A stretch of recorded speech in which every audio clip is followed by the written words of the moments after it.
A equipe do Seleção escolheu pontos fortes e pontos fracos. Não somos donos da verdade. Se vocês discordarem, fique à vontade. O Pet pode cornetar à vontade a produção do programa. Irá, né? Dos 4 semifinalistas da Copa do Brasil. Eu vou começar com os pontos fortes na nossa avaliação de Palmeiras e Cruzeiro e depois seremos cornetados aqui pelos colegas debatedores. Pontos fortes, a gente destacou do Palmeiras o elenco, né? Isso tem sido demonstrado.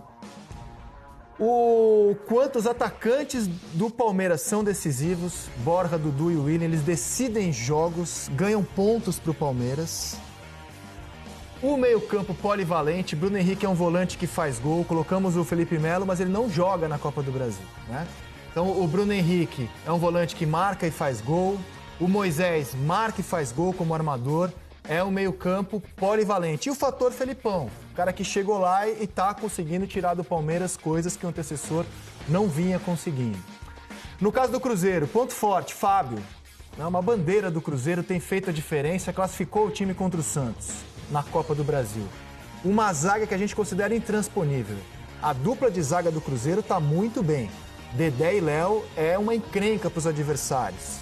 E o fato de o Cruzeiro, além de ser um clube copeiro, esse time tem cultura copeira, né? Ele é o campeão da Copa do Brasil e ele tem demonstrado essa cultura copeira. Destacamos esses pontos fortes de Palmeiras e Cruzeiro. Cornete, Pet. Não, muito bem. Não acredito. Então, análise... É? Quem fez, a gente tem que bater palma mesmo. Até porque não era muito difícil também a gente chegar a essas conclusões. Tinha gente com medo de ligar pro Pet para saber se o Pet concordava. Não vou ligar pro Pet, deixa no ar, ele fala mal da gente. Até porque ele estava dormindo hoje, né? Os pontos, né, positivos foram aí. Agora vamos... Tem ponto negativo também? Concorda com os fortes, Henrique? Acrescenta algum, tira algum? Concordo. Até citar que o Cruzeiro tem conseguido os resultados fora de casa, né? É um ponto positivo, né? Conseguiu bater o Atlético Paranaense, bateu o Santos. É um time que, fora de casa, o Flamengo também, na Libertadores, em outra competição, fora de casa está indo bem nos mata-matas, é um ponto positivo. Agora, por outro lado, é negativo também, que não tem conseguido vencer em casa nesses confrontos, né? Verdade, Henrique. Olha, pontos fracos. Pontos fracos de Palmeiras e Cruzeiro. Vamos lá. No caso do Palmeiras, os nervos, né? Tudo bem que o Felipe Melo não joga, nem o Daverson, mas isso mostra que o time tem sofrido cartões bobos, tem tido jogadores expulsos. Isso poderia ter entrado no ponto forte. Não joga um Felipe Melo. A zaga, a gente acha, depois vocês cornetem, que a zaga, embora o elenco do Palmeiras seja muito bom, a zaga está abaixo do time. Previsibilidade. O Filipão é um cara que joga de uma maneira e segue nela. Ou seja, não é muito complicado prever como o Palmeiras vai entrar em campo. Pontos fracos do Cruzeiro. Matador. O Cruzeiro tem sofrido muito para ter um jogador que consegue arrancar as vitórias ali. O Barcos tem tido muitos problemas. É um time irregular. Faz grandes jogos e depois atuações irreconhecíveis. Mesmo com sua força máxima, né? O Cruzeiro, por exemplo, perdeu os 2 jogos que fez de Copa do Brasil em casa, para Santos e para Flamengo. E o conservadorismo. O Mano é um treinador extremamente competente, mas a gente considera que ele é um treinador conservador. Dificilmente o Mano vai fazer uma loucura num jogo, ainda que precise dela. Mas será que a gente pode dizer que isso não seja uma virtude também? Pode ser também. Pode ser Porque também. esse tipo de competição não dá para você ficar arriscando muita coisa. Pode ser também. E eu acho também o seguinte, não vejo a defesa do Palmeiras não é a defesa. É o sistema defensivo. Eu ia falar exatamente isso, Júnior. É o sistema defensivo. Porque o Palmeiras não está levando gol, mas quem não está levando gol o porquê? É o sistema defensivo. Né? A gente pode até falar da dupla que jogam de zaga. nas laterais, que jogam ali nas alas, né? Ajuda que dá o centroavante na saída de bola. Não pode botar só na conta do back central e do quarto zagueiro, ou então dos laterais. A gente está falando de um time que não está sofrendo gol. É que a gente acha que, tecnicamente, os 2 zagueiros estão um pouco abaixo do resto do time. Não, se você for comparar com o Dedé e o Léo, eu até com o resto do time do Palmeiras. Mas o sistema defensivo do Palmeiras, ele funciona e bem. Henrique, fica com a gente para analisar também os pontos fortes e fracos, na opinião da nossa produção, de Flamengo e Corinthians. Vamos primeiro aos pontos fortes. Flamengo, controle do jogo. É um time que gosta de ter a bola, faz isso bem e quem tem a bola está sempre mais perto das vitórias. Este é um ponto forte do Flamengo. Sistema defensivo sólido, como falava aqui o maestro. A gente acha que o Flamengo tem um sistema defensivo bom. Independentemente da qualidade dos jogadores, o sistema é bom. E o Flamengo faz bem o dever de casa. É um time que, em casa, tem um bom aproveitamento na temporada. Inclusive nos jogos de mata-mata. Corinthians, ponto forte, o Cássio. Faz muita diferença e tem mostrado isso de novo nesse ano. Combatividade. O time do Corinthians marca muito. Desde o ataque é um time que marca muito.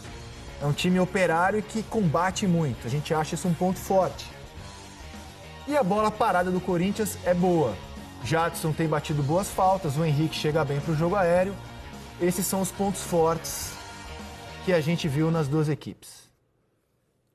Lembrando o seguinte, a gente não falou de ataque, né? Eles estão no ponto fraco. Ponto fraco. Eles estão no ponto fraco.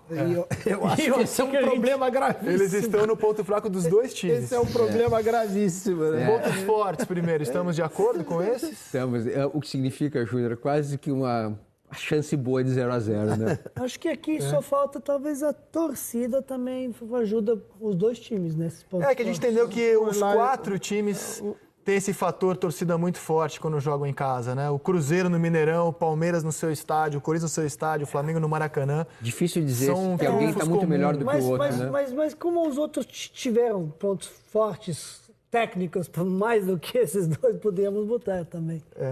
Henrique, algo a acrescentar ou a tirar dos pontos fortes de Flamengo e Corinthians? Eu acho que em relação ao Corinthians especificamente, para um jogo de volta, pode ter um peso a questão do Campeonato Brasileiro.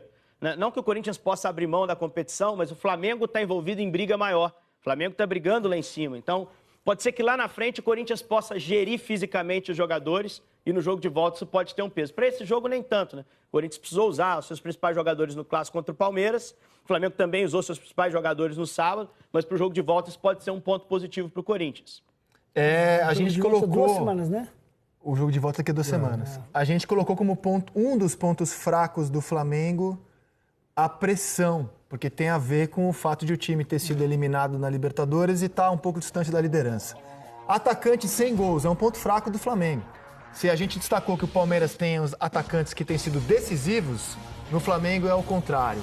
E a pressão por um clube que já não vai ganhar a Libertadores e está longe nesse momento da liderança, a pressão com o técnico inexperiente, a gente acha que pode pesar contra o Flamengo.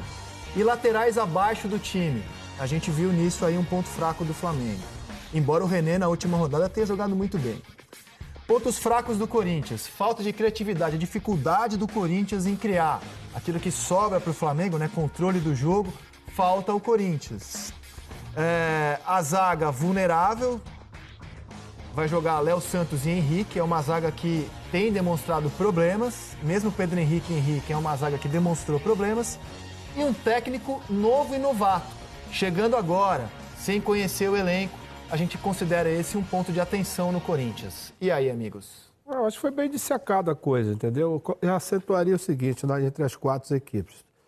De uma parte, você tem no Cruzeiro e Palmeiras 2 treinadores que já ganharam Copa do Brasil algumas vezes, extremamente experientes, e do outro lado você tem um pouquinho mais experiente e o outro estreando um pouco nessa competição.